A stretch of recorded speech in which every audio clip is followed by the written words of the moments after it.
বিসমিল্লাহির রহমানির রহিম। আমি হাকিম মোহাম্মদ কামাল হোসেন পাটোয়ারি বলছি। আপনারা ইউনানি এবং আয়ুর্বেদিক চিকিৎসা গ্রহণ করুন, সুস্থ থাকুন, ভালো থাকুন। আজকের আলোচ্য বিষয় বরবটি। বরবটি একটি ভালো সবজি। ইয়া খেলে কনস্টিপেশনের জন্য উপকার হয়। বরবটি খেলে উচ্চ রক্তচাপ কমে। বরবটি খেলে কোলেস্টেরল কমায়।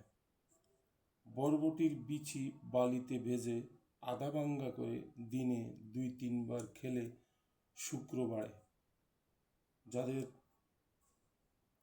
শুক্র কম তাদের বরবটির বিচি খেলে উপকার হবে। যাদের মুখে ব্রণ ওঠে এবং ফুলে যায়, ফুলা ব্রণে বরবটি চামড়া সহ বেটে লাগালে ব্রণ ভালো হয়। বরবটির তরকারির জুড়ি নেই। বরবটি আমাদের খাওয়া উচিত। বরবটি খেলে স্বাস্থ্যের জন্য ভালো হয়। তো আজকে আর এখানেই শেষ করলাম। প্রত্যেকেই আমরা 2টি করে ওষুধি গাছ লাগাবো।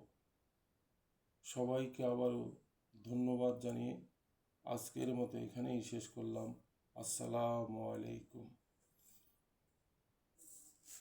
আবার দেখা হবে ইনশাআল্লাহ।